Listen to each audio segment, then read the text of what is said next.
Minor బాలిక హత్య కేసుతో పుంగనూరు రాజకీయాలు ఒక్కసారిగా వేడెక్కాయి. అధికారం ప్రతిపక్షాలు ఒకరిపై ఒకరు దుమ్మెత్తి పోసుకుంటున్నారు. ఎవరి రాజకీయ ప్రయోజనాల కోసం వారు అడుగులు వేస్తున్నారు. ఏకంగా జగన్, చంద్రబాబు కూడా ఈ ఎపిసోడ్లోకి ఎంటర్ అయిపోయారు. పుంగనూరు మైనర్ బాలిక ఇష్యూలో పొలిటికల్ టర్న్. ఏకంగా రంగంలోకి దిగబోతున్న మాజీ సీఎం,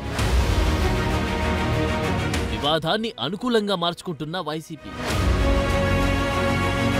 ఆలస్యంగా అలర్ట్ అయిన అధికార టీడీపీ, అనుమానాస్పదంగా మారిన పోలీసుల వ్యవహారం. పుంగనూరు మైనర్ బాలిక హత్య కేసు పొలిటికల్ టర్న్ తీసుకుంది. మాజీ సీఎం జగన్మోహన్ రెడ్డి ఈ నెల 9న పుంగనూరు వెళ్లనున్నారు. బాధిత కుటుంబ సభ్యులను పరామర్శించనున్నారు. దీంతో పుంగనూరు పాలిటిక్స్ ఒక్కసారిగా వేడెక్కాయి.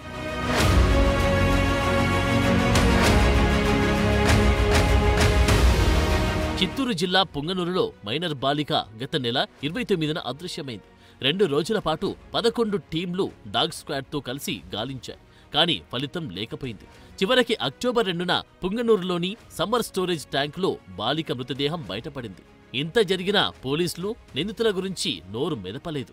ఓవైపు చిన్నారిని అత్యాచారం చేసి హత్య చేశారని కొన్ని వర్గాలు ప్రచారం చేస్తుంటే పోలీసులు మాత్రం ఆ స్థాయిలో రెస్పాండ్ అవ్వలేదు.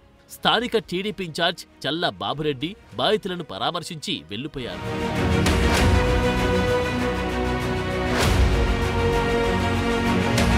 పోలీసులు, అధికార పార్టీ నేతలు ఈ ఇష్యూని లైట్ తీసుకున్నట్టు కనిపించడంతో వైసీపీ దాన్ని క్యాచ్ చేసుకునే పనిలో పడింది. వెంటనే సీన్లోకి వైసీపీ సీనియర్ నేత పెద్దిరెడ్డి రామచంద్రారెడ్డి ఎంటర్ అయ్యారు. మైనర్ బాలిక కుటుంబాన్ని పరామర్శించి జగన్మోహన్ రెడ్డి కూడా ఈ నెల 9న వస్తున్నాడని ప్రకటించారు. అంతేకాదు పోలీసులతో పాటు అధికార పార్టీపై విమర్శలు చేశారు. మదనపల్లి ఫైర్ కేసులో అత్యుత్సాహం చూపిన చంద్రబాబు ఈ కేసును ఎందుకు పట్టించుకోలేదని మండిపడ్డారు.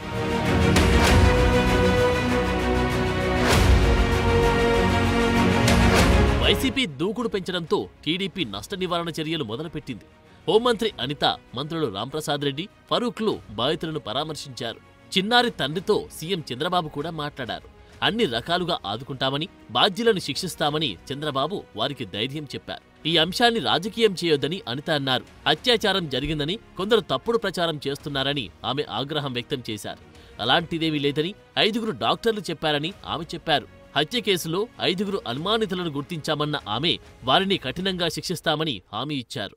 ఒక మైనారిటీకి సంబంధించిన ఒక బాలిక తాలూకా చావును కూడా రాజకీయం చేయడానికి చూస్తున్నారంటే వీళ్ళు ఏ రకంగా ఆలోచించాలో ఒకసారి అర్థం చేసుకోండి. నేను ఒకటే అడుగుతున్నాను. నేను వచ్చేటప్పుడు 2-3 ప్రెస్ మీట్లు చూసా. జగన్మోహన్ రెడ్డి వస్తున్నాడు. అరే ఏం రా అయ్యా, నువ్వు వద్దని చెప్పట్లేదు, రాజకీయం చేయమాక.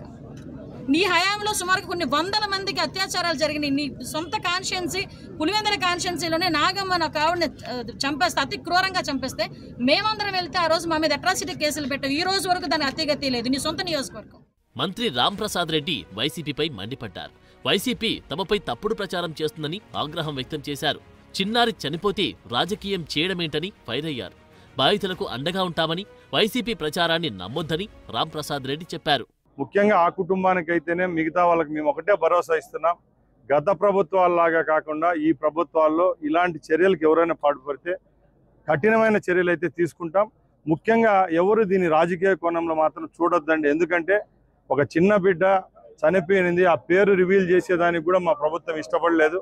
దీన్ని వైసీపీ వాళ్ళు వాళ్ళ ఛానళ్లలో పేరుతో సహా చెప్పడం, అలాగే అత్యాచారం జరిగిపోయినట్టు ప్రతిపక్షాల మీద కాకుండా ఇప్పుడు ఎవరైతే రూలింగ్ లో ఉన్నామో మా మీద ఏదైనా అభాండారాలు వేసేదానికి ఇలాంటి కార్యక్రమాలు చేపడుతున్నారు. టీడీపీ నష్ట నివారణ చర్యలు చేపట్టినా వైసీపీ మాత్రం దూకుడుగా వెళ్తోంది. ఈ నెల 9న బాధితులను పరామర్శించడానికి జగన్ వెళ్లనున్నారు. ఆయన ఏం మాట్లాడతారు, ఆ తర్వాత ఈ కేసు ఏ టర్న్ తీసుకుంటుందో, పుంగనూరు పాలిటిక్స్ లో ఎలాంటి మలుపులు వస్తాయో చూడాలి.